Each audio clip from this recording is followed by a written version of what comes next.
साथियों नमस्कार। आपका अपना channel R S Dahiya x home guard में स्वागत है। साहब, दिल्ली वाले कुछ ऐसा लग रहा है बहुत से लोग नाराज़ हैं, लेकिन मैं ये कहना चाह रहा हूँ, बहुत से अधिकारियों के फ़ोन आए और आपको माननीय गृह मंत्री या भारत सरकार को लेटर लिखते हो तो या तो वो एलजी के पास जाएगा या महानिदेशालय राजा गार्डन जाएगा, और माननीय राजा गार्डन मुख्यालय भी एलजी को फॉरवर्ड करते हैं। ये तो आपने लेटर सब पढ़ लिया, तो आप क्यों नहीं एलजी से क्षमा मांगे? हम टर्निंग हैंड हैं, हम कम पढ़े लिखे हैं, हमें रोज़गार चाहिए। ये बात मैंने बार बार बताया है, पर ये किसी की कोई समझ में नहीं आ रही। जब उससे ही मांगे ना जो हमें करेगा, राजा गार्डन भी वहीं से मांग रहा है और मुख्य सचिव वहीं से मांग रहा है, तो हमारा तो बॉस, अगर आपने बहाली करनी है तो नेता नहीं, अपील करना और क्षमा मांगना और उनसे ये करो जी हम टर्निंग एंड है, हमें छोड़ा ना जाए, हमें भी कोई ना कोई रोज़गार दिया जाए ताकि हमारा समय पास हो जाए। आपको ये तो पता है, मैं फिर भेज दूंगा, स्वयं सेवक को कोई ऐसा रोज़गार नहीं है जो कोर्ट से रोड से इन्हें ऐसा कानून बना रखा है। आप कुछ नहीं करोगे जब तक अमेंडमेंट नहीं होगा। और माननीय गृह मंत्रालय, ये बात है, वो अमेंडमेंट के लिए राष्ट्रीय कार्यकारिणी अमेंडमेंट करवाना चाह रही है। कानून ख़त्म किया था तो अमेंडमेंट करेगा वो माननीय गृह मंत्री करेगा, ये मेरा दावा है। और ये लेटर मैं शीघ्र शीघ्र देना चाह रहा हूँ, फाइनल लेटर है और मुझे कोई वो नहीं है। अगर ज़्यादा दिल्ली वालों को ज़रूरत है तो इस महीने की 18-20 तारीख तक मैं एक लेटर दे देता हूँ, फिर आप मीटिंग करो, ज़ोर शोर से करो, लेकिन बात सुनते नहीं हो। बात यह है कि माननीय महामहिम उपराज्यपाल दिल्ली सरकार करना उसको है। अगर उससे आप क्षमा मांगो और प्रार्थना करो तो वो आपके बारे में कुछ सोचा जाएगा, कुछ राजा गार्डन भी सोचेगा, लेकिन इसका बॉस तो एलजी है। पहले भी एलजी था, आज भी एलजी है। जितना दस्तावेज है वो सब एलजी द्वारा बनाए गए हैं। और माननीय महामहिम उपराज्यपाल अगर ये चाहे तो ये महामहिम राष्ट्रपति जी से भी स्वीकृति ले सकता है, इनके पास पावर है।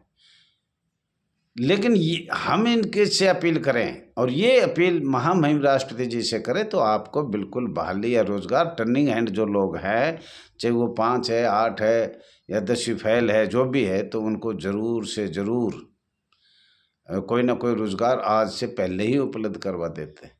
और बहुत प्यार से, आराम से मिलना चाहिए। एक बार नहीं मिलेगा, 2 बार नहीं मिलेगा। पहले भी आपको पता है कि एलजी से मिले थे और उसको बहुत हाथ जोड़ के अपील करना चाहिए कि हमें सब टर्निंग हैंड, हम बेरोज़गार घूम रहे हैं, हमें रोज़गार चाहिए। तो उसके दिल में जब ये जम जाएगी वाकई में ये परेशान है, तो वो या तो खुद करेगा या महामहिम राष्ट्रपति को लिखेगा या कहीं ना कहीं वो गृह मंत्री कहीं ना कहीं लिखेगा भारत सरकार को। तो आपका ये शायद, मुझे लग रहा है, कुछ ना कुछ सरकार विचार करेगी। और इस धरने प्रदर्शन तो हमने रात दिन करे हैं, आपने भी करे, हमने भी करे। 22 साल और 1998 से आज तक। और एक लेटर आया था जो कल भी मेरा विचार हुआ था, उस पर ध्यान करो, 1998 नहीं लिखा था, 1999 में आपका झगड़ा हुआ था, लट्ठी चली थी, गोली चली थी। उसके बाद सरकार बार बार लिखते 1999 से 2001 और आप लिखते हो 1998 से 2001। तो उस लेटर का भी ध्यान करना चाहिए। दिल्ली से बहुत से लोगों से हमारी संपर्क भी है, राजा गार्डन भी है, तो उनमें सोचा है कि जब वो लट्ठी उट्ठी चली थी, जब पीछे पे रेड भी लगा हुआ था, वो भी याद है सुरेश कुमार कौशिक के, तो रोड जो रेड लगा हुआ था, भाई इनकी कोई सुनाई नहीं होगी। वो माननीय मुकुंद भाई पारेख, स्वतंत्रता सेनानी, वरिष्ठ पत्रकार ने, मेयर नंदकिशोर और राम कृपाल तीनों गए थे। आज वो नहीं है हमारे बीच में, दोनों ही नहीं है। तो आप विश्वास तो कोई करते नहीं, बार बार अरे तुम्हारा लेटर जहाँ गया है वहाँ जाके अपील तो करो। आप इतनी साल 2019 के बाद कोर्ट में चले गए, कोर्ट से क्या हासिल हुआ बताओ तो श्री? कोर्ट से, कोर्ट में कोर्ट है खूब, Delhi supreme court, high court, legal court, हम भी गए थे और सबकी याद भी है, मीटिंग भी हुआ था उसके आधार पर। तो मैं साथियों, आप दिल्ली वालों से नाराज़ नहीं हूँ, मैं खुश हूँ, पर मुझे भी राष्ट्रीय कार्यकारिणी में अपना कार्य दिखाना पड़ता है और इसमें सब बराबर है। और प्रदेशों में करें तो मुझे नुकसान नहीं है। दिल्ली में थोड़ा सा ऐसा है, हम राष्ट्रीय कार्यकारिणी का लेटर हेड पे ही कुछ देना चाहते हैं और उस पर भी मंजूरी आप ही लेते हो, जो लिखते हो, जो गलत लिखा सही लिखा, लेकिन राष्ट्रीय कार्यकारिणी का तो लिखने का अलग ही विचार होता है। तो साथियों, मैं ये कहना चाह रहा था आप लोगों से, मैं किसी से नाराज़ नहीं। अच्छा, कुछ लोग तड़ी मार रहे थे, दैया जी ने नकली दस्तक करवाई। भाई तड़ी किसी ने मेरे ऊपर कोई शिकायत करनी हो, खुल के करो। कल मेरा दिल्ली से बहुत फ़ोन हो रहा है, तो बोला जी आपने नकली बनाई, वो बनाई, मेरा काम है, मैंने साइन ले लिए, सब आदमी मेरे हैं। सुरेश ने जो किया है वो मेरे कहने के अनुसार किया है, और फिर भी आपको कोई शक है तो आप मेरे ऊपर शिकायत करो। वो जवाब मेरे को देना है, नहीं कि आपको देना है। और शिकायत करो, मेरे तड़ी मत मारो। कल एक आदमी ने, एक जवान पूर्व होमगार्ड ने तड़ी मारी, अब ये भी नकली है, ये नकली है, तो ये भी नकली है।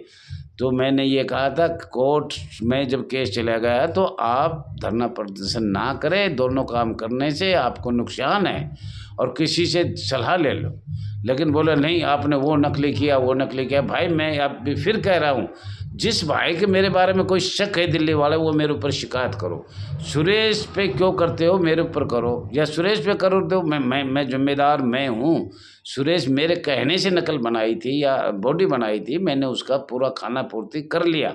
और आप एप्लीकेशन दे सकते हो, जो भाई कल मेरे बात हुआ था वो दे सकता है। आज तारीख 5/10/2023। लेकिन तड़ी मत मारो मेरे ऊपर, तड़ी मारने से काम नहीं चलेगा। ये एसोसिएशन है, राष्ट्रीय लेवल की है ये, कि ना कि दिल्ली का कब्जा है। जायज बात के लिए मैं आपके साथ हूँ, दिल जान देने के लिए साथ हूँ। 2004 से 2019 तक मैंने दिल और जान से काम किया। 19 के बाद जब मैंने कहा कोर्ट में मत जाओ, तो कोर्ट में ज़बरदस्ती गए, पैसे इकट्ठे करे, गए, ना मानी, मैंने काफ़ी कहा। तो अब कोर्ट पे गए तो रोड पे क्या काम। फिर भी चलो, वकील ने कहा कि भाई रोड पर आप मत आओ, तो मैंने फिर भी अपने नाम से आपको मंजूरी लिया और दिल्ली की कई मीटिंग करवाई। अब आप रोड से भी कोर्ट से भी दोनों चलना नामुमकिन है। आपको जाना चाहिए सीधा महामहिम उपराज्यपाल के पास, और अपनी ये वो भी रखनी चाहिए, राजा गार्डन जाना चाहिए, अपने टर्निंग हैंड की बात रखनी चाहिए। और भर्ती भी होगी तो शायद मुझे लग रहा है आपका नंबर नहीं आएगा। क्यों भर्ती होगी, वो भी स्वयंसेवकों की होगी। मैं आज पहले ही बता दिया है, फिर ये मत कहना दैया जी को नहीं बताया। मैं लिखा है, अगर भर्ती स्वयंसेवक की करेंगे, जब तक अमेंडमेंट नहीं होगा जब तक करेंगे, पूरे भारत में करेंगे और दिल्ली में भी करेंगे। तो तुम्हें ऐसा ही रहना है तो रहो, लेकिन किसी की सुन तो लिया करो। भाई इसका पूरा कहीं से भी कोई भी शब्द याद नहीं करते। काला कानून क्या है, कल से मेरे पास काला कानून कौन, अरे तुम्हें नहीं पता तो मैं क्या करूं।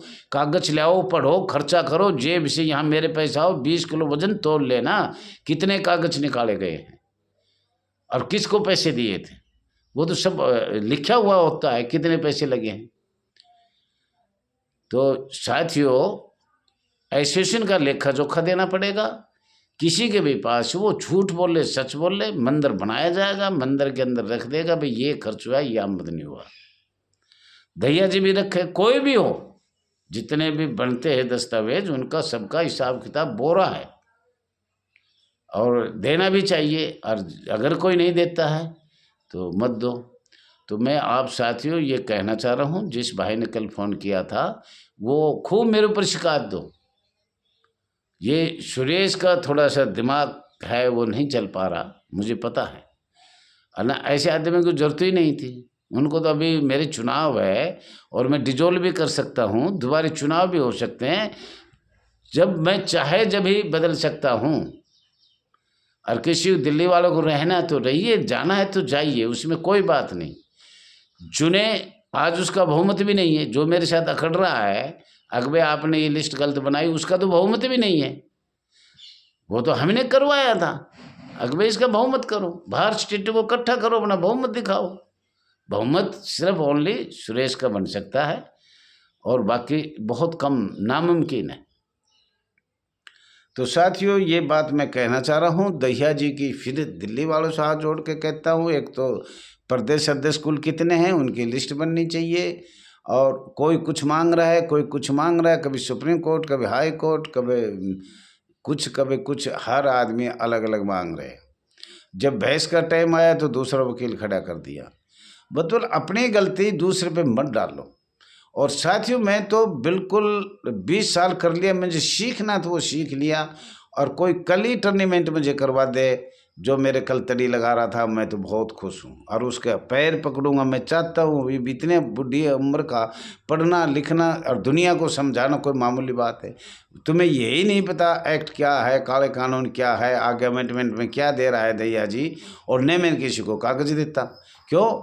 मुझे पता है इनको पढ़ना लिखना तो कुछ है नहीं। हाय हाय बहाली, हाय बहाली, हाय नौकरी, हाय वेतन, हाय भर्ती, ये चीज़ चल रही है। तो सुरेश जी, आप उनसे रिक्वेस्ट करो, एलजी साहब से, एक बार करो, 2 बार करो, रिक्वेस्ट करो, उसे पत्र डालो, प्यार का पत्र डालो, तड़ी का मत डालो। ज़्यादा ये प्रदर्शन वर्दर्शन मत करो, आराम से बैठ के प्यार से बात करो, प्रार्थना करो, तो शायद ये बात बन सकती है। या फिर आप कोर्ट में चले गए तो कोर्ट का इंतज़ार करो। मतलब कहीं बात पे तो रुकना चाहिए ना आपने। अब कह रहे हैं कि भाई पीछे दहिया जी तेने मना नहीं करे। अरे मना नहीं किया, मेरे ऊपर दाव आती है जब तो मैं करता हूँ। अगर मुझे पता है अब ये कानून से ऊपर हो गया। 28/12/2022 से मीटिंग, मैं तो 18/9/2023 में किया है। एक मीटिंग मेरी कैंसिल होगी। कैंसिल के बारे में मैं खुद सरकार को जवाब दूंगा और आगे से मैं अपने लेटर हेड पे ही लूँगा। खुद मेरा किराया का लोभ करता था मैं, और मैं अब मुझे पता लग गया कि देश क्या चाह रहा है और दिल्ली क्या चाह रही है। आज तक राष्ट्रीय महासचिव का बहुत से कार्य हैं और उसको पूरा एक्ट नहीं आ रहा, पूरा एक्ट नहीं पढ़ पा रहा। बाहर से अगर कोई पूछे तो वो जवाब नहीं दे पाएगा। और सिखाते सिखाते मैंने बहुत सिखाया है, कुछ सीख भी गया, कुछ आगे भी आ रहा है, पर अब भी थोड़ी कमियां है। और घर गृहस्थी आदमी है, इतना पढ़ना, मेरे तो रात दिन इसी पे ध्यान रहता है। आसाम क्या हो रहा है, झारखंड क्या हो रहा है, दिल्ली में क्या हो रहा है, हरियाणा में क्या हो रहा है, और ये सब नियम एक क्या है, मेरा तो उसी में दिमाग चलता रहता है।